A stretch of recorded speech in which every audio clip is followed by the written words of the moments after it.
Hi வணக்கம் நண்பர்களே. நம்ம எந்த இடத்த பற்றி பார்க்க போகிறோம்னா கோவான்னு தெரிஞ்சிங்கன்னா உங்களுக்கு நிறைய இடம் தெரியும்.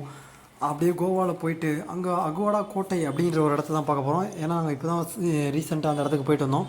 ரொம்பவே பயங்கரமாக இருந்துச்சு இந்த இடம். நீங்களே பார்க்குறீங்க, அந்த இடத்த பாருங்கள் எவ்வளோ பயங்கரமாக இருக்குன்னு. அகுவாடா கோட்டை அப்படின்றது இந்தியாவில் கோவாவில் உள்ள 17ஆம் நூற்றாண்டை சேர்ந்த ஒரு போர்ச்சுகீசிய கோட்டை அப்படின்னு சொல்கிறாங்க. சிங்வேரியம் கடற்கரையில் கட்டப்பட்ட இது அரபிக்கடலை நோக்கியபடி அமைஞ்சிருக்கு. இந்த கோட்டை இதன் கலங்கரை விளக்கமும் நல்ல நிலையில் பேணப்பட்ட ஒரு வரலாற்று சின்னமாக குறிப்பிடுறாங்க. ஒல்லாந்தர்களிடமிருந்து மராட்டியர்களிடமிருந்தும் இப்பகுதியை பாதுகாப்பதற்காக 1613ஆம் ஆண்டில் இக்கோட்டை கட்டப்பட்டிருக்கு. இந்த காலத்தில் ஐரோப்பாவில் இருந்து வரும் கப்பல்களுக்கான ஒரு அடையாள புள்ளியாக இவ்விடம் விளங்கியிருக்கு. இந்த கோட்டை கடற்கரையோரமாக காண்டோலிம் அப்படிங்கிற இடத்துக்கு தெற்கே மாண்டவி ஆற்றங்கரையில் அமைஞ்சிருக்கு. தொடக்கத்தில் கப்பல் போக்குவரத்துக்கு பாதுகாப்பாக இருப்பதும் அருகில் உள்ள பாதேசுங்கிற துணை மாவட்டத்தை பாதுகாப்பதும் தான் இதன் பணியாக அமைஞ்சிருக்கு. இந்த கோட்டைக்குள்ள இருக்கும் ஒரு நன்னீர் ஊற்றின் மூலம் தான் அப்பகுதிக்கு வரும் கப்பல்களுக்கு தான் நீர் வழங்கியிருக்காங்க. இதனாலேயே இதற்கு அக்குவாடா அப்படிங்கிற என்னும் பெயரை ஏற்பட்டிருக்கு.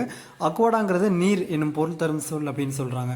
இங்கே 4 மாடிகளை கொண்ட போர்ச்சுகீசிய கலங்கரை விளக்கம் இருக்குது. இது 1864ஆம் ஆண்டில் கட்டப்பட்ட உலகிலேயே ஆசியாவிலேயே மிக பழமையான கோட்டை பழமையான கலங்கரை விளக்கம் அப்படின்னு சொல்கிறாங்க. இந்த கோட்டை ஒரு காலத்தில் 79 பீரங்கிகளை கொண்டதாக இருந்துச்சான். அதாவது 2,33,76,000 கலன்கள் நிறை சேமித்து வைக்கக்கூடிய வசதிகள் இங்கே இருந்திருக்கு அப்படின்றாங்க. அதே மாதிரி ஆசியாவின் மிகப்பெரிய நீர் சேமிப்பிடங்களில் ஒன்றாகவும் இது விளங்கியிருக்கு அப்படின்றாங்க. இந்த கோட்டை 2 பகுதியில் பிரிச்சிருக்கலாங்க. மேற்பகுதி கோட்டையாகவும் நீர் வழங்கும் நிலையமாகவும், தொழில்பட்ட அதே வேளை கீழ்ப்பகுதி போர்ச்சுகீசிய கப்பலுக்கு பாதுகாப்பான நிறுத்தும் இடமாகவும் இது இருந்துருச்சு.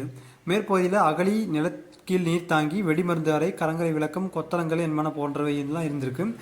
போர்க்காலங்களிலும் அவசர தேவைகளுக்கும் பயன்படுத்துவதற்காக ரகசிய தப்பு மொழியும் இங்கே இருந்திருக்கு அப்படின்னு சொல்கிறாங்க.